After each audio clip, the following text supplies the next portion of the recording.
Hello everybody, Loremaster of Sotek here. Hope you're all doing well. And I am finally getting around to checking out the patch notes.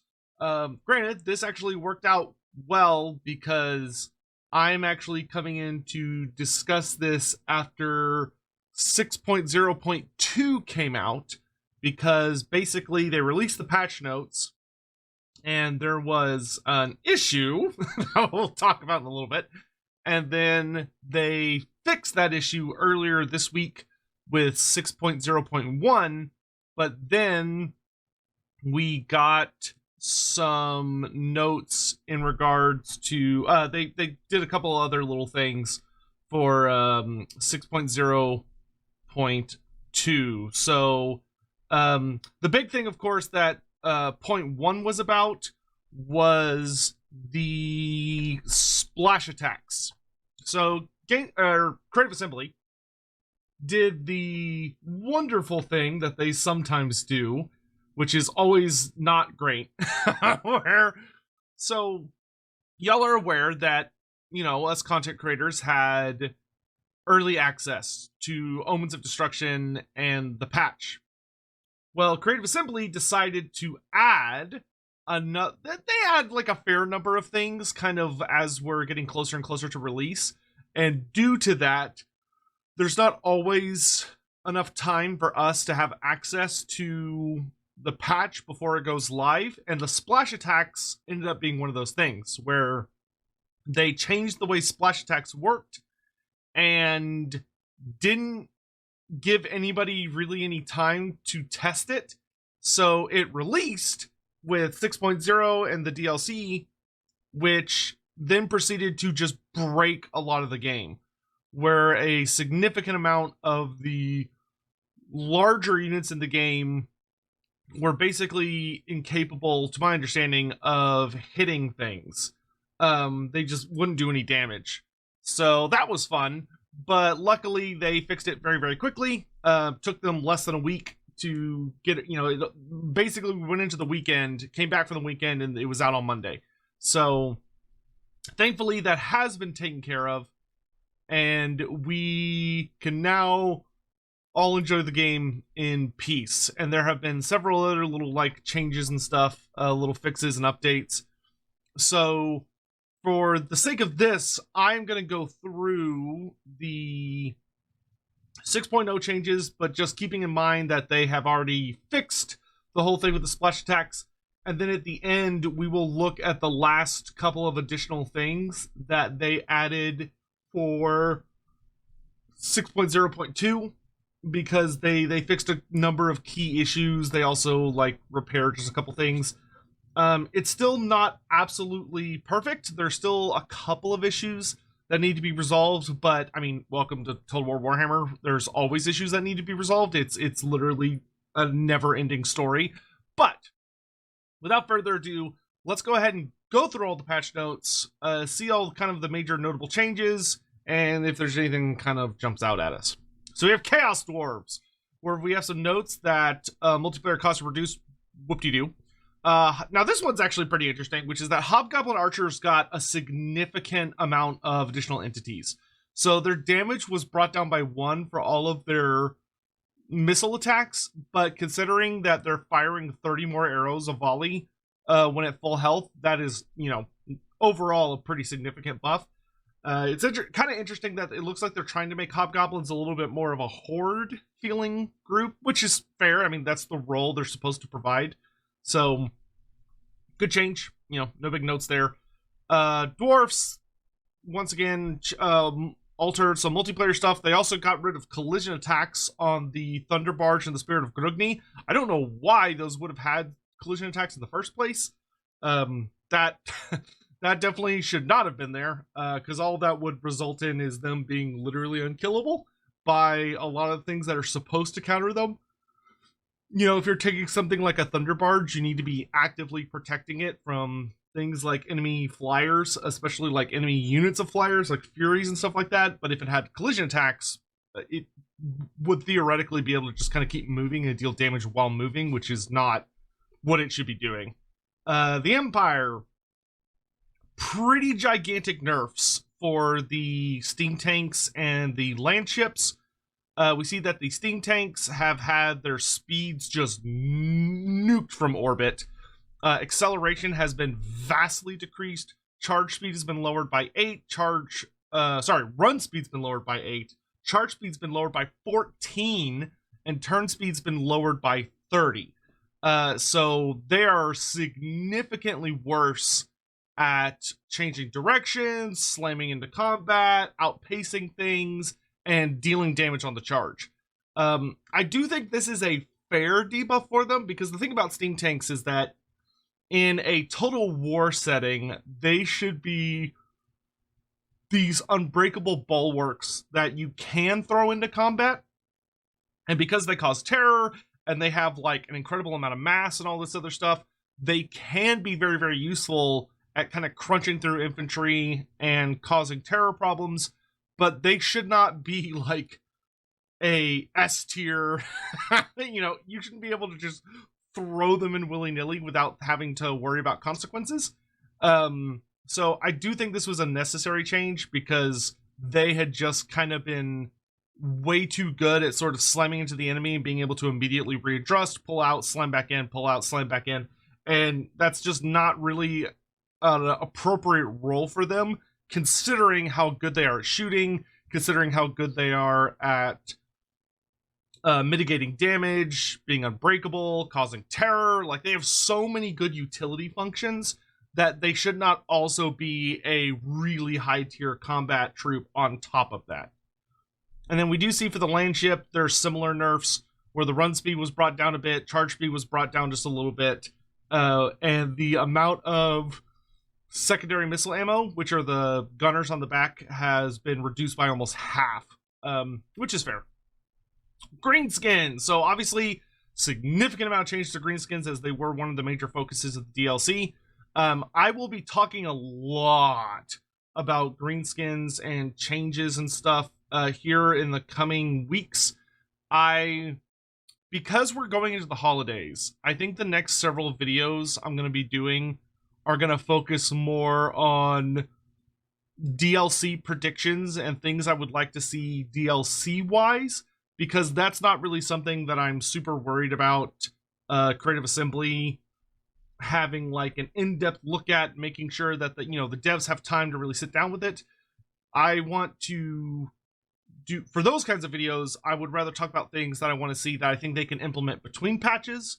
So like one of the videos that I'm working on that I really want to have a discussion on is about starting heroes for all the different kinds of lords, the ones that we have in the game, and the ones I think should be adjusted. I think there also needs to be discussion about there are a couple characters that are still missing their notable legendary items. There is a discussion to be had about adding in all the missing mounts, which I think is something they're willing to consider. It was pretty disappointing to see that the Greenskins did not get access to the chariot mounts in campaign, but hopefully that is something that, can be discussed as part of a mount-focused update that brings a bunch of mounts that are in the game but not available to campaign. But anyway, let's get on with this. Black Orcs rename and update. So the Black Orcs unit has been renamed to Black Orcs with Great Weapons, to better following naming conventions that already exist in game, with the new Black Orcs that are Axe and Shield now being the base quote-unquote Black Orcs. Crimson Killers have been heavily rebalanced to match dual weapon unit variant stat profiles, and also Black Orcs have 2 new abilities, which is that the Great Weapon variant has Unstoppable Choppas, and the Shield variant has Immovable Bulwark. So this, there's a really, really good video out right now by Intensity that talks about kind of the issue here with the Unstoppable Choppas. Because this one, Immovable Bulwark, is pretty good. To my understanding, it lowers melee attack but greatly increases your melee defense, which is a perfectly fine trade. It means your Black Orcs with shields can become, they're not going to be hitting their enemies very well, but they're going to have something like 60 plus melee defense, like just insane amounts of melee defense that really makes it difficult for enemies to strike them with melee, which when you combine with their very, very high armor, makes them a really tanky unit. The Crimson Killers, of course, having access to both, so they also can benefit from that. However, the Unstoppable Chappas is really terrible because it's the reverse of you lose melee defense in exchange for melee. I think it's melee defense. Oh, no. It's actually, I believe it's melee defense, but you get 25% damage. That's the issue. So, like, it gives you, like, a buff to your damages, but it's not enough of a buff to make up for the defense that they're losing. So it's just a flat downgrade because it's not enough damage. So it's one of those abilities that I know I'll be pushing hard, and I think many people in the community will, for them to take a relook at and either vastly increase the amount of damage you do or find like a different balance. Because the version that they implemented with the DLC just it is not good enough. It's too big of a downside. Here we see Grom the Paunch is cheaper in all formats, as is Debiggin.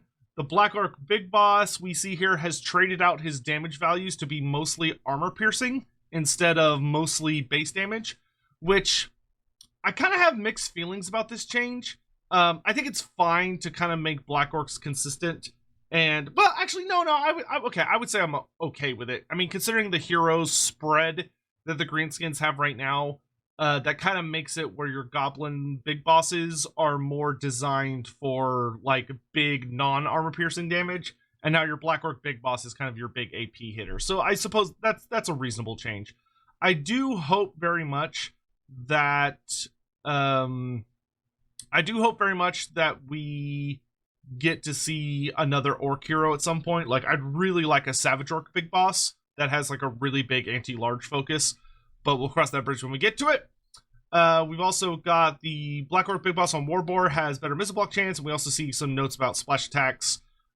This basically, to my understanding, saying that the Black Orc Big Boss is a little more discerning about when he'll activate splash attack. So if he's attacking something that's large, he's not going to be utilizing splash as much. Though it's interesting to see that they have medium as a concept instead of just large small, but I'm not going to worry too much about that. Goblin Great Shaman on the Erectorox, cheaper in all formats. Wurzag on Spleen Rippa got his damage ratio swapped, so he's significantly more base damage rather than armor piercing to bring him more in line, I suspect, with the Savage Orc Great Shaman.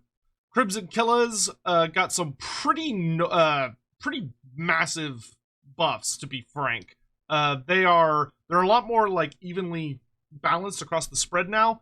So they lost 7 melee attack, but they gained 16 melee defense, which is so much. That's so much melee defense.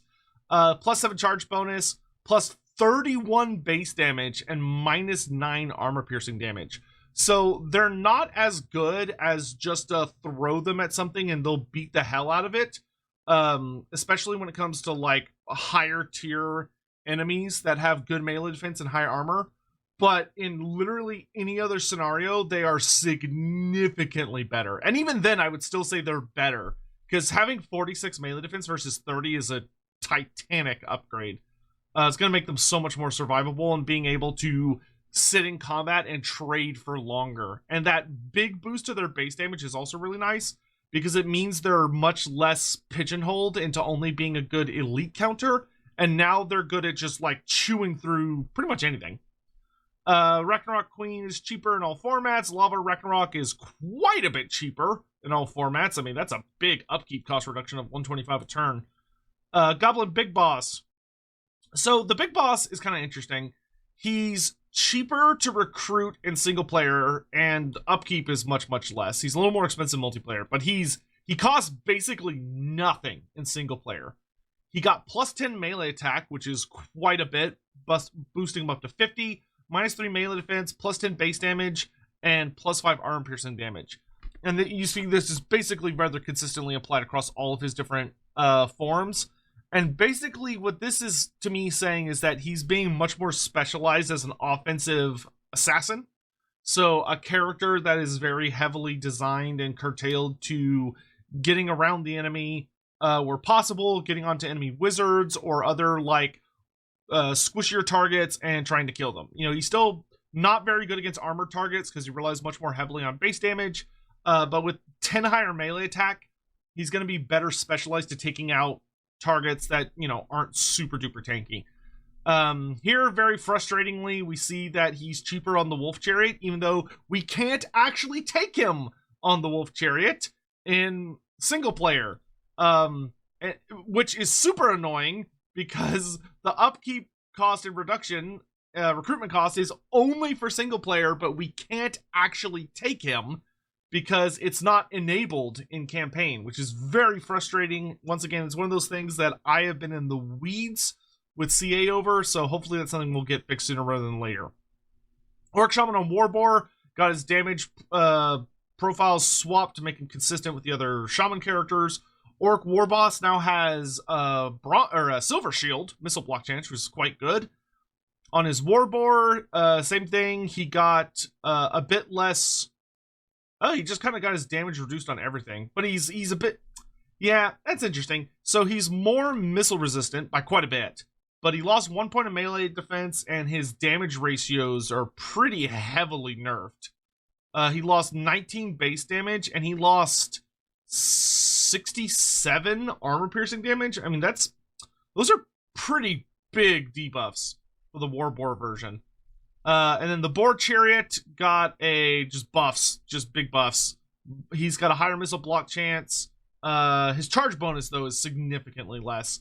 So, okay, so he's being made into more of a get into combat and he can hold in combat for a while better than just purely needing to cycle charge. 150 charge bonus, it's really high. So that's been reduced down to 80, but he now has 26 melee defense instead of a mere 14. His melee attack also got kicked up a good 8 points. Black Orcs with great weapons are now more expensive, but they also have better stats overall. They got +2 melee attack, +1 melee defense, +7 charge bonus, so just significantly more offensive. Regular Rectorok Spider's cheaper in all formats. So overall, pretty good changes for Greenskins. Mostly buffs, but also like giving a significant amount of the units and characters a little bit more specialized roles, just because there were, you know, a bunch of new units coming into the roster. Khorne.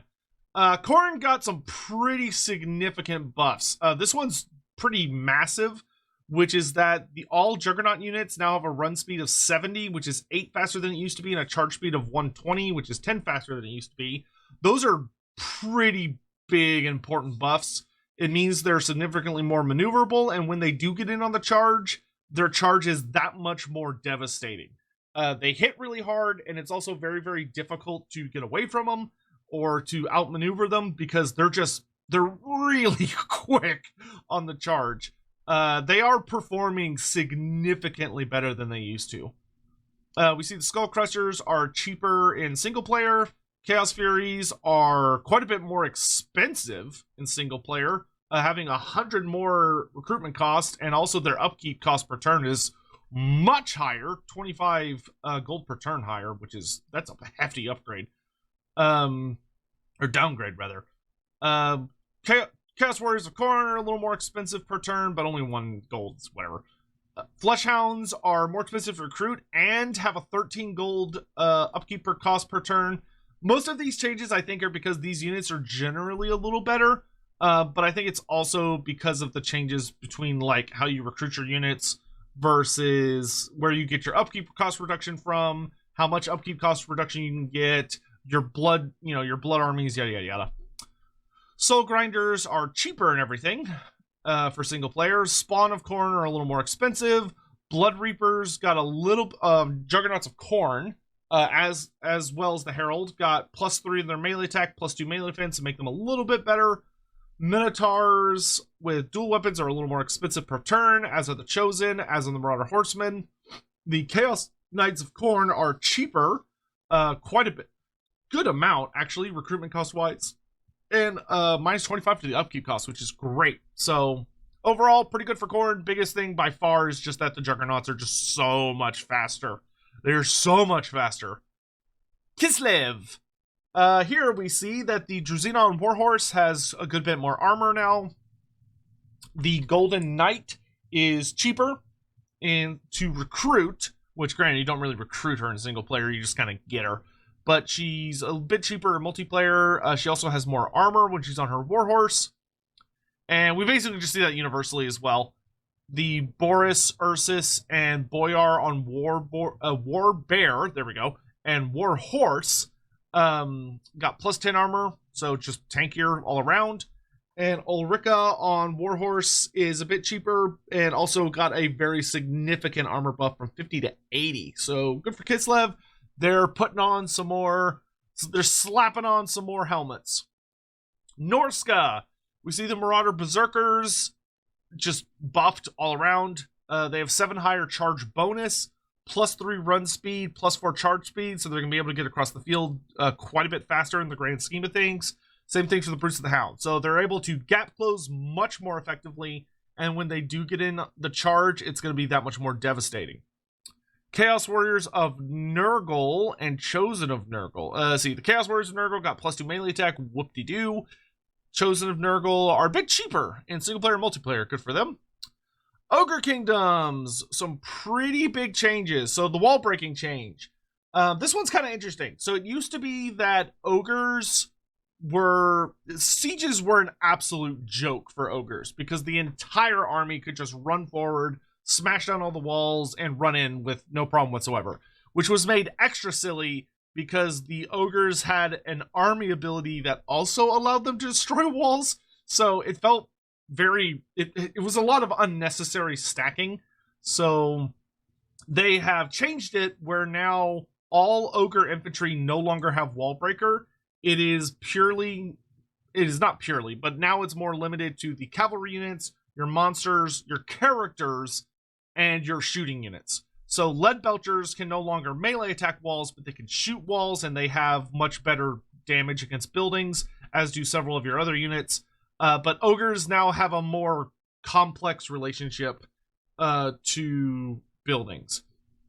So we see here that looks like the hunter is no longer able to damage buildings on foot, I believe is what this is saying. However, when he's up on his Stonehorn, he's I think maybe he's able to attack buildings. I think this is saying on foot he cannot. But on his Stonehorn, he definitely can, though he's not as good against buildings as he used to be. He only gets a 0.5% bonus damage instead of a 1.5. But he does have 5% higher missile resist, which is cool. They still need to give us, Stonehorn should have Frenzy, which is something I noticed in the army book that hasn't been applied in Total War, which is a bit odd. So that is something I'll definitely be looking to CA to talk about. Tyrants are a bit cheaper in multiplayer. Noblars are notably cheaper in single player, which is great because there's now a better version of them, being the pigback Noblars.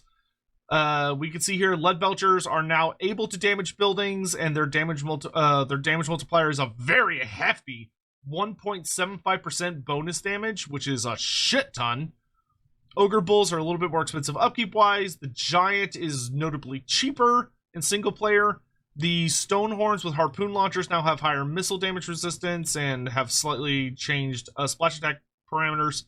The powder guts are cheaper in both single player and multiplayer, and the boglars are notably cheaper in single player. So yeah, pretty solid change for the ogres. Obviously they got a ton of stuff with the DLC. We'll talk some more about some notes that came in with the most recent hotfix 6.0.2, but we'll get to that at the end.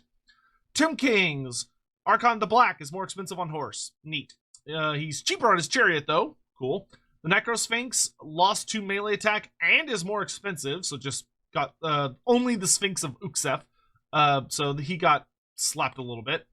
Crypt Ghouls with Archon the Black got plus 5 armor piercing damage, but minus 4 base damage, which I believe makes them more in line with the regular Crypt Ghouls, if memory serves. Tzeentch. So we see the Changeling has had some pretty big changes. For multiplayer, he used to have a base cost just for having him. And then you paid for like his spells and abilities and who he transformed into. That has been completely removed. So now the Changeling, if you don't take him with like any spells or items or whatever, he's free. but he costs whoever the character is that he's transforming into. So this basically just makes him where it's not, you're not paying a premium penalty to take the ability to transform into somebody else, which makes him actually usable in multiplayer. I still imagine he's not that great. Like in single player, he's absolutely insane. But in multiplayer, I still think he's pretty meh, if I have my finger on the pulse correctly there. We see the Exalted Lords of Change are a bit more expensive in multiplayer. Actually, 200, that's a pretty notable price increase. The Burning Chariot of Tzeentch got +3 ammo. Neat. Vampire Counts. The Graveguard with Halberds are cheaper, quite a bit cheaper, actually, in multiplayer and single player. The Feasters and the Dusk Crypt Ghouls got +700 health, +20 armor, -4 base damage, +4 armor piercing. Same thing for the regular Crypt Ghouls, where they got the +4, -4 to their damage. So we do see that's consistent with Archon the Black's changes. But yeah, Feasters and the Dust, more armor and more health. Pretty nice. Warriors of Chaos, we see the great weapons, just like with Nurgle, got +2 melee attack. Chosen as well are cheaper in single player and multiplayer. For the Wood Elves, Durthu is more expensive in single player and multiplayer. He lost 500 base health, and he also lost 4 melee defense. So some reasonable nerfs for Durthu. We do see that Coadil also lost 500 health. He lost 7 melee attack, but he gains 10 melee defense.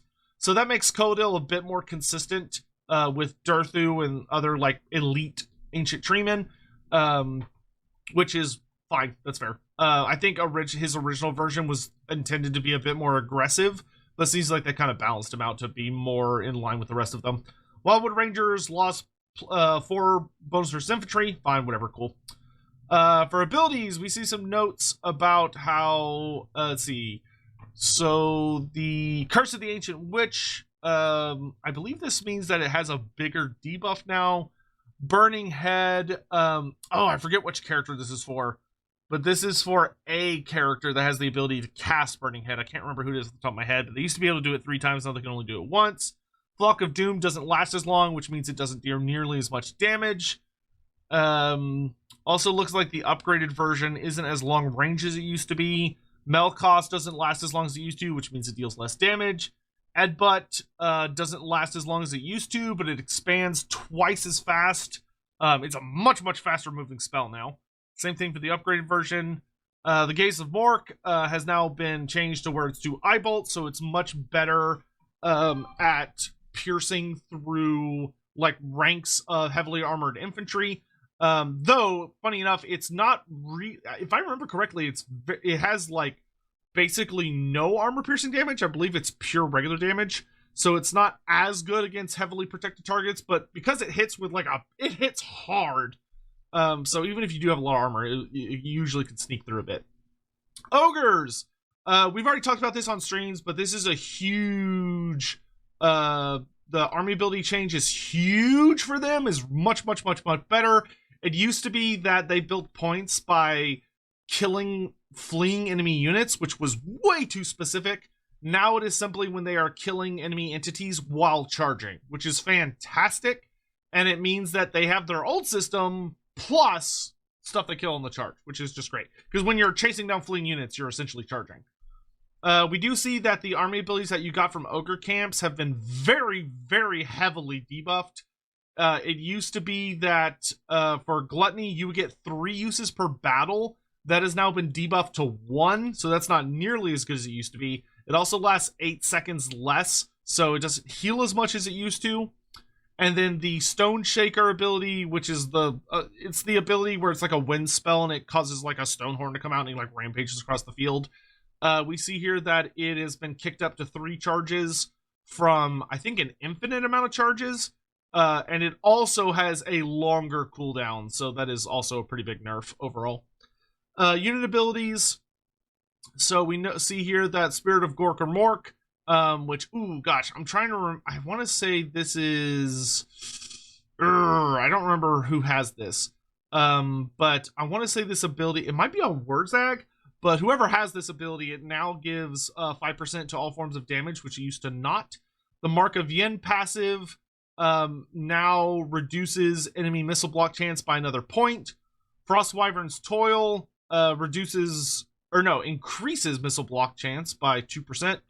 Witness Me, which is the I forget who has this damage resistance ability. I want to say this is one of the ogre ones. It's not as nearly as good as it used to be. Now it's 20% ward save. Gorger Onslaught, which is the summon from Scrag the Slaughter. Now is a minute cooldown. Meat Feast. So this is the healing ability for your ogre army ability. It now lasts much longer. What's interesting is it says the number of affected units is now -1 instead of 1, which seems to imply that it should hit multiple targets. But if I understand correctly, it still only hits a single unit. I don't think it's an AoE if memory serves.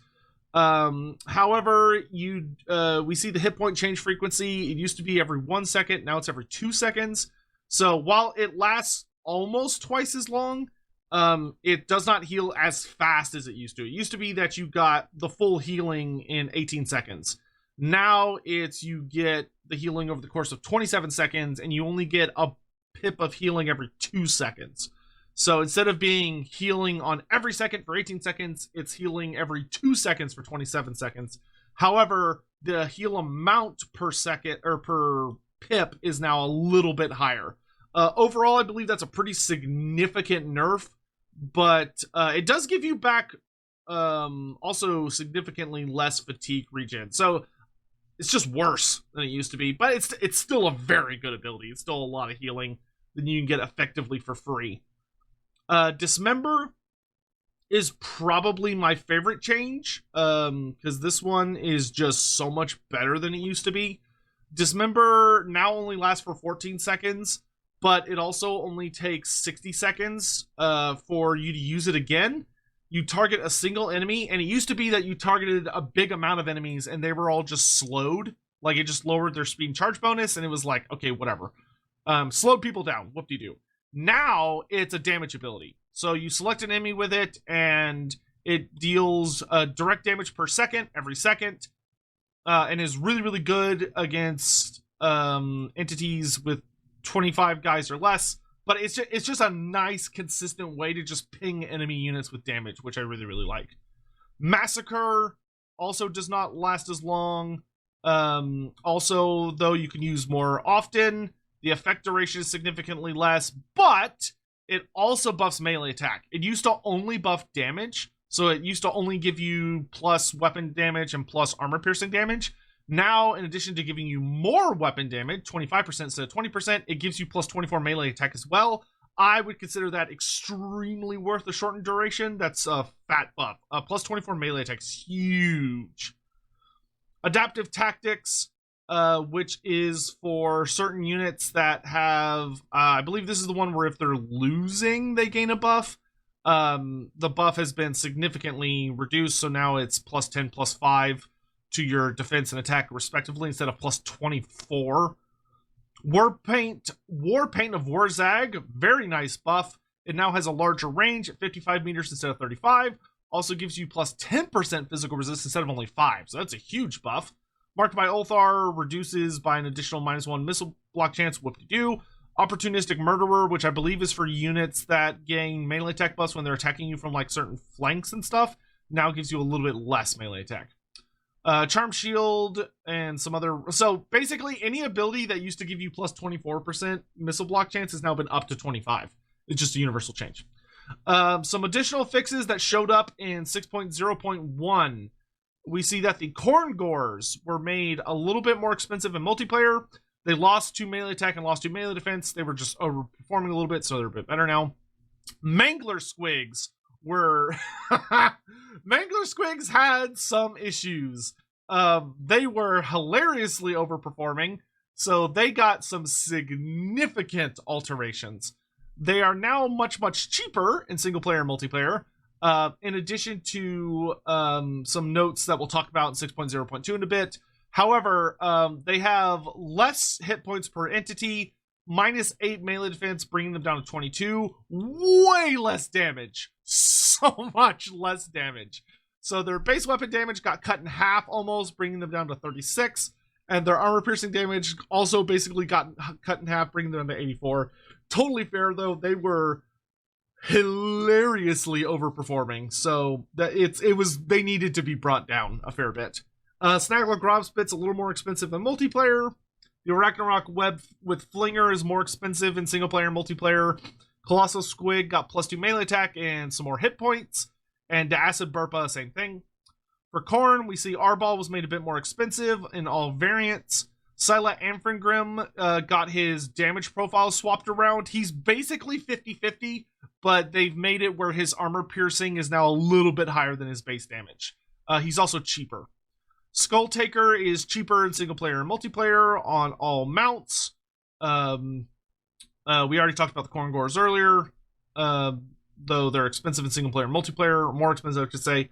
The Skull Reapers got quite a bit more health per model, +14 extra hit points per model, +4 extra melee attack, +2 more bonus versus infantry. Wrathmongers got a pretty massive buff, which is that they got the immune to flanking trait, which is so strong. Immune to flanking means that you get your full melee defense no matter what direction people are attacking you from, which is incredible for survivability. They also got an additional 15 health points per model and +2 melee defense. So Wrathmongers got made significantly more survivable. Like, so much more survivable. Bloodbeasts of Khorne got quite a bit more health per model, +3 melee attack, but they got -5 base damage, but +10 armor-piercing damage. So kind of helping them find more of a niche, especially when compared against the Chaos Spawn of Khorne. The Slaughter Brute is cheaper in all variants. He also got +600 health, +5 melee defense, -5 base damage, but +55 armor-piercing damage, so making him far more capable of dealing damage against more elite targets. And the Hellforged Bellowers are more expensive in all forms, which is fine. It's a great unit. It was just very good for its cost. For Ogre Kingdoms, we see that the Butcher is more expensive in all formats. The Goldfag Maneater is cheaper in all formats. The Ashen Maneater is notably cheaper in all formats. Pigback Riders are more expensive in all formats, especially as well as the Piggyback Knights, who got quite a price increase upkeep-wise. Blood Vultures are more expensive in all formats. The Thunder Tusk, which was also overperforming in combat, because it's supposed to be more of like a shoot from a distance, and then it's decent in combat, whereas the Stonehorn's supposed to be more of your melee specialist. So the Thunder Tusk was overperforming a bit. It got some pretty significant price hikes. Also lost 10 melee attack, bringing it from 54 to 44, -2 melee defense, and -10 charge bonus. So it's still decent in combat, but not nearly as good offensively as it was. The Stonehorn got +4 melee attack, +4 melee defense, making it just better in melee. Same thing for the Harpoon Launcher and the Snowhorn of Morn. I will still say, I really hope that we can get Frenzy on these guys, because that is really supposed to be what takes them above and beyond their Thunder Tusk brethren. And then for abilities, we see that the Force of Total Destruction ability has a smaller radius and deals significantly less damage. This was the Squig ability, or the Mangler Squig. So when the Mangler Squigs explode, that's called the Force of Total Destruction. So when they die, they blow up. That has been notably debuffed, so it doesn't deal as much damage as it used to, and also does not have as big of an area of effect. Squig Thinkin', which is the summon ability, can now only be used once per battle instead of twice per battle in multiplayer. But it has the summons also don't last as long. They used to last for nearly 3 fucking minutes, which is ridiculous. Now they only last for 2 minutes. Inventory of Hatchlings is which is what's his face? The Spider Rider Snagler Grobspit's unique ability has been made more expensive to take in multiplayer. Blow Apart, which is another I'm gonna blow up ability, though I believe this is the Khornate version. Has a larger radius and deals more damage, which I believe is on the Regiment of Renown Wrathmongers. The Blood Tally ability had a bug that they fixed where it was degrading. That has been repaired, no longer does that. Deadeye, which is Goldfag Maneater's ability to pull out a pistol and shoot a single entity. Doesn't have to be a character, just has to be a single entity. Has an infinite amount of use instead of 3. And everyone has their price. So this is something I specifically have been requesting, and I'm glad it got in. This is something I have been fighting for weeks. which is that Grease's Gold Tooth, everyone has their price ability, now much more accurately reflects its tabletop version, which is that it causes rampage. So when Greases says, everybody have money and, stop following orders, it now causes enemies in that radius to rampage. However, the debuff now only lasts for 15 seconds instead of 35. I suspect this ability will get buffed again to have a longer duration in the future. Right now, they reduced the duration because they just didn't want it to be too powerful, because rampage abilities tend to be really nasty. But Grease's Gold Tooth is just not that competitive compared to the rest of the Ogre characters. To my understanding, none of the Ogre legendary characters are particularly competitive. All of the generic characters are, though. So I honestly think they could probably bring everyone has their price back up duration-wise to 35 seconds, and it still wouldn't be that bad. It would be strong, but it wouldn't be, insane. But, yeah, those are all of the major changes when it comes to, stats and stuff like that. There should be another... Yeah, here we go. We have the full release notes, which have the campaign stuff. But before we do that, why don't we go ahead and knock out 6.0.2, just to get it over with. So, big things that they fixed. A couple of really annoying bugs got repaired, which is great. Ogre camps no longer revert back to raiding stance every time they level up. Thank you. They also fixed another issue that would switch them back to raiding stance. Thank you. So now, if you have them in encampment stance, they will stay in it. They no longer swap,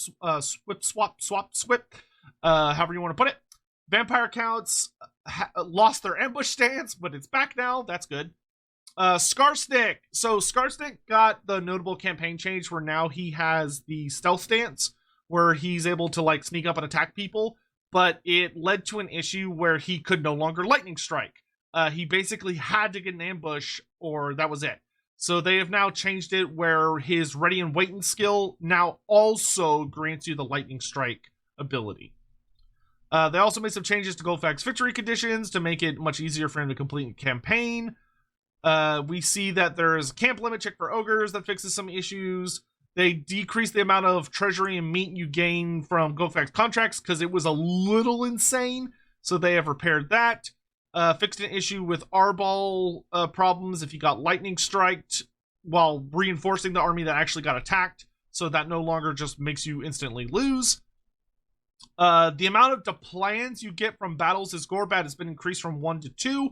This is a good change because it was difficult to have enough points, plans points to effectively have plans on all of your armies at only getting 1 per. So that's a good change. Fix some other little random issues with Chaos God Ascendancy systems. Blood hosts have some slight bug fixes. We see, yep, we got a little fix there. Fix some issues with the listener stalking stance. Fixed a bug with Vampire Coast Lords not being able to dig. Let's see. Fixed an issue where loaned armies couldn't take any army stances. That's not good. Well, good thing they fixed that. Let's see. Fixed an issue with some text not applying to appropriate units. Fixed an issue where several abilities were not working properly as Goldfag. Fixed an issue with Silent Anfragum. Added, yep, we already talked about that. Slaughtermasters and Butchers were not receiving Scrag's recruit bonus from camps. That's been fixed. Good. Mangler Squigs now only take 1 turn to recruit instead of 2 turns, which is great because they were 2 turns originally because they were so good. Now that they have been far more toned down, they're only 1 turn recruitment, which makes them also much more consistent for a tier 2 unit. Let's see. Yeah. Fixed an issue with Pit of Shades targeting the ground. Oh, thank God. Thank God they fixed this buff. Fixed a bug where certain units, including Oxioto and Gyro Bombers, would fire multiple volleys at once. Thank God, that was so scary. I don't know if y'all were watching my campaigns and I was live streaming early access, but I was playing a Gorbad campaign. If you go watch my Gorbad stream, you'll see it. I got in a fight with Thorgrim Grudgebear and his Gyro Bomber just flies up on Gorbad and just goes thrup, and he just dies. The amount of damage he took was so crazy. Oh, look here. So I don't know if this is enough damage to fix the Unstoppable Choppas, but we were talking about this earlier in this very video, where Unstoppable Choppas now gives you a 50% damage buff instead of only 25. I don't know if that's enough to offset the melee defense you lose. Go watch Anticity's channel. His stuff is always good for figuring that out. And we also see that Cathay the new province in Cathay didn't have battle maps, and they fixed that. Let's see. Fixed some issues with some models. Fixed an issue with artillery aiming mode. Oh, okay, that's cool. So meat cap from post-battle captives now has a cap of 250 instead of only 62. That's good. I did notice this was an issue when I would play Greasus or Scrag, of that their meat was a little difficult to like really be on top of because you just couldn't get as much as you needed. Okay, fixed an issue with that. And this is, so all of the changes for 6.0.2 are on a beta branch. Beta branches are very, very easy to install. So I would recommend switching to the beta branch, which the stuff here explains. All right, and last but not least, we've got our campaign stuff. So we're going to blow through this really fast in the interest of time. We're not going to focus on any of like the stuff you already know about. You know, we do see here what all is available to who.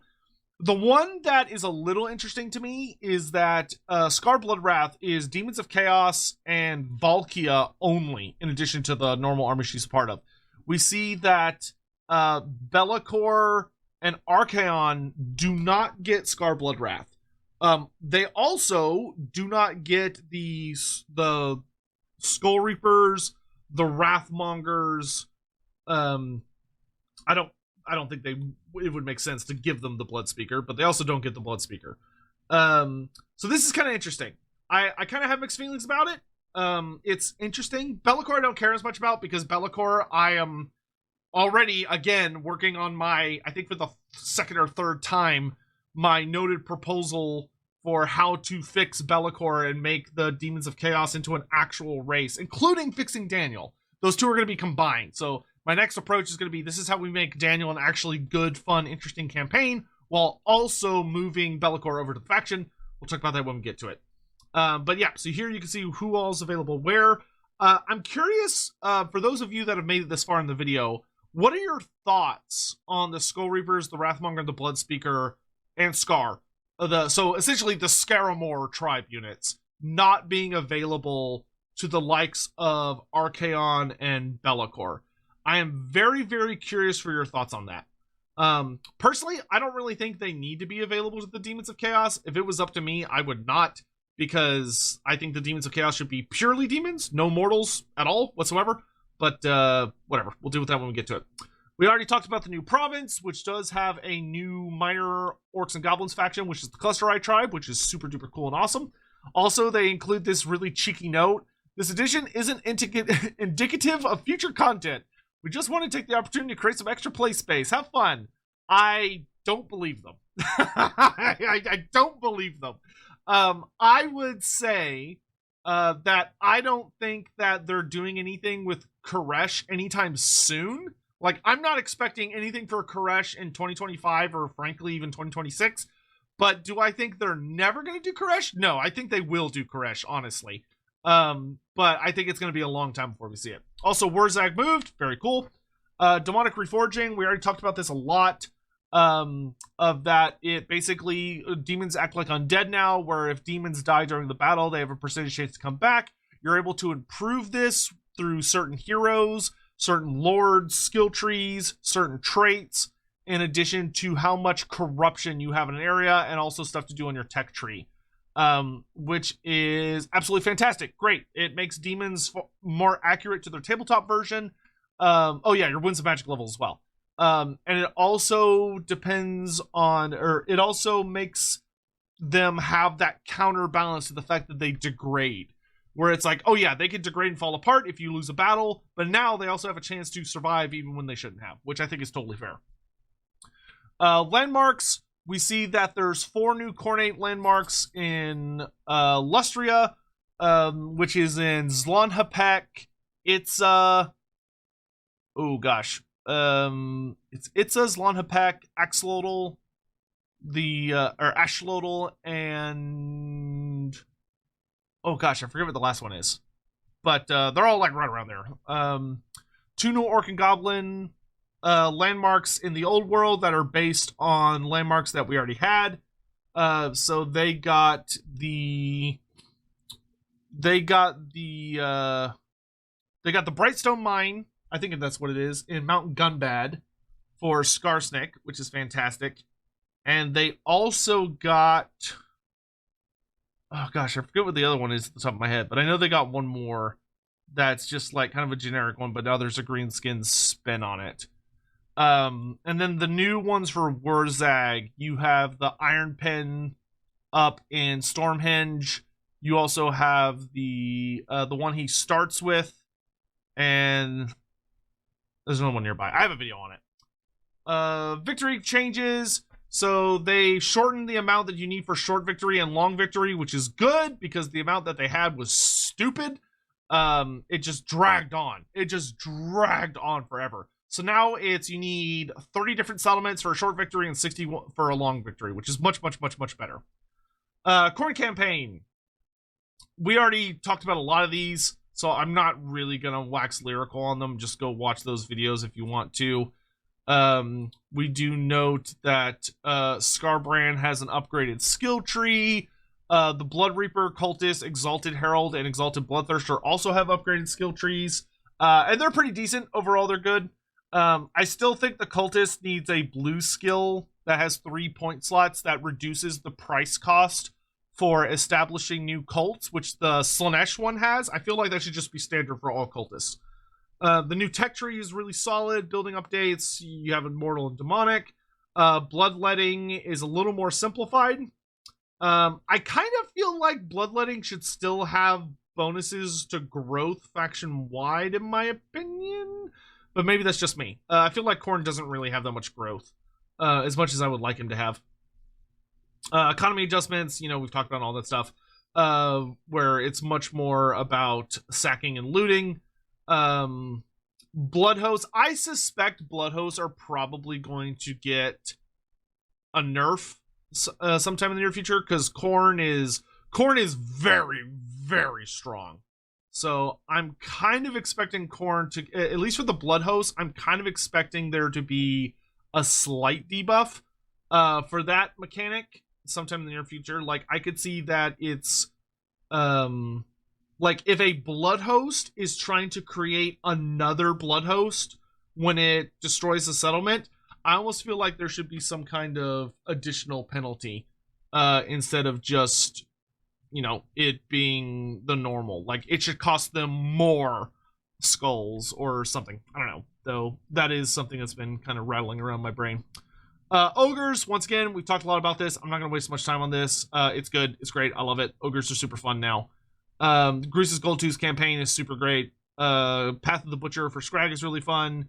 You can confederate by defeating enemy lords now. Cool. The one thing I would like them to change for this is, so currently it's you could form a confederation, and then you have execute enemy tyrant or release enemy tyrant. And I feel like these are kind of useless to have both of them. I feel like if you're gonna have both of these options, I think what you should do is that execute an enemy tyrant, instead of it being that you kill the faction leader and you get diplomatic relations. I think what it should be is you kill the faction leader and you vassalize that faction. Because that would actually make it a dynamic choice where it's, if you want to confederate them immediately, you choose foreign confederation. If you want to keep them on relatively okay terms with you and maybe get peace, but you don't want to like really do anything else with them right now, then you release them. But if you want to vassalize them because you want the extra income, you want an ally, but you don't want to be forced to take over control, then it should be vassalized. Because I'm somebody that I generally don't like confederating massive other AI factions, because it just adds a whole bunch of shit that I gotta take care of. Usually because it's I gotta deconstruct and then rebuild all their settlements. I got to get rid of all the armies I don't want. I now have a bunch of new like fronts that I have to deal with where like enemies are going to be pouring in. It can cause a lot of issues. I think adding where execute makes them your vassal for ogres in particular, I think would be an excellent change. I think that would be a very, very excellent change. Orcs and goblins, we do note that Skarsnik is now pretty crazy. Skarsnik is much, much better than he used to be. He still needs to capture Carrick 8 Peaks in order to get orc buildings, but unlike the old system, where you could then only build orcs in Carrick 8 Peaks, now it's that if you capture Carrick 8 Peaks, you can get orcs everywhere, which is much, much better. The landmark itself has also been substantially buffed, where I know at one of its tiers, I think it's the tier 2 version of it, or not like tier 2 building wise, but like the second level of it. I believe it now also grants like all armies stalking stance or something insane like that, which is really, really good. It makes Skarsnik feel like he actually has a mechanic, which is nice. A part of me would still like to see Skarsnik get access to the dwarf deeps system, because I feel like that's be very appropriate for a night goblin character, but this is very good for now. I think this satisfies me for now. Wurzag, Great Prophet, is just fucking insane. Like, he's so good now, because he could build the effigies of Gork and Mork, which is any settlements that have the Savage Orc resource. He can basically build a building that makes all of his wizards better, because it makes the cooldown for all Big Wasp spells go down. It also makes Wurzag gain +5 winds of magic. So like Wurzag just becomes like a demigod, which is absolutely incredible. And then of course, yeah, he's got his special little landmarks, which is fun. I do think that these should be available to all greenskins, not just Wurzag. I think they are, unless they changed that in a recent patch. But the last time I checked, these landmarks were available to the other greenskin characters. Hopefully they don't make these purely Wurzag, because that would be dumb. I think they're totally fine for the other characters. Tech tree, yeah, for greenskins, greenskins are a simple faction. Tech is not, big thinking is not really their strong suit, so I think for their tech tree to be simplified compared to the others is totally fine. Skills, so they reworked the skills. Some of, like, the Goblin Great Shaman, this tech tree is better, because it lets you pick whether you want to be like a wolf-focused goblin, a forest goblin-focused goblin, or a Arabian dust goblin-focused goblin. That's awesome. This is great. This should be available to the Goblin Big Boss, because the Goblin Big Boss should also be able to customize to be a wolf goblin, a forest goblin, or a dust goblin. And for some stupid reason, this is only for the Goblin Great Shaman. The rest of the greenskin characters kind of feel worse, like the generic ones. Well, the Orc Lord is fine. Like, most of the Lords are fine. But, like, the Black Orc Big Boss feels worse. The Goblin Hero, the Goblin Big Boss feels worse. And the Goblin Knight Shaman and the Orc Shaman don't feel particularly great. I still feel like the Greenskin heroes need a once-over. I feel like they still need some adjustments.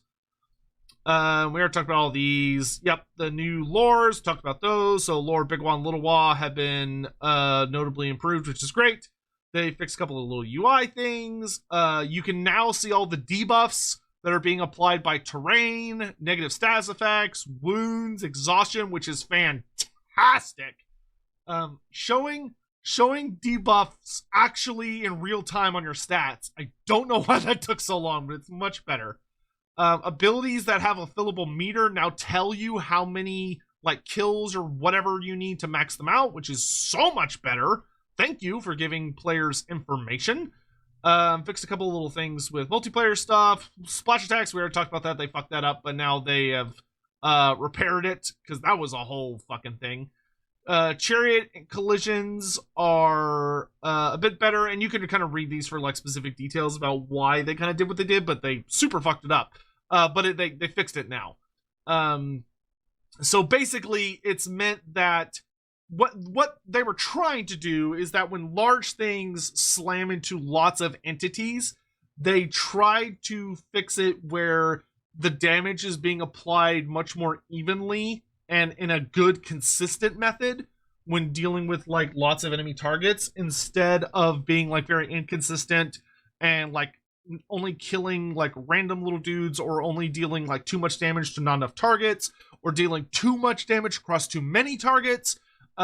So they've tried to make it more consistent and make it where the system feels better and looks better. So hopefully, now that they've got that done, we're in a good place. Also, some changes for mods to make their lives hopefully easier. Some bug fixes for campaign. All Ogre Kingdom factions are immune to trespassing as just a faction buff, which is really, really cool. Actually, really, really love that. That's great. Makes ogres feel like a proper mercenary race. Fix an issue with some stuff with Geld. The -10 aversion for Khorne and diplomacy has been removed to make it fit better with the intended design. Fixing some other issues with Geld. Fix an issue with Ungrim. If Rapunzel is already immune to desert attrition, she no longer gains water supplies. Cool, great, awesome, whatever. Fix some issues with some name problems and random bizarre issues. Feral units for WA units now get buffs in the skill trees. Unique items can now be destroyed. The unique items that you gain from regular battles. Gross. We also have some. Okay, see, they fixed an issue with the tech tree for the vampire codes. Bug fixes, bug fixes, bug fixes. Let's see.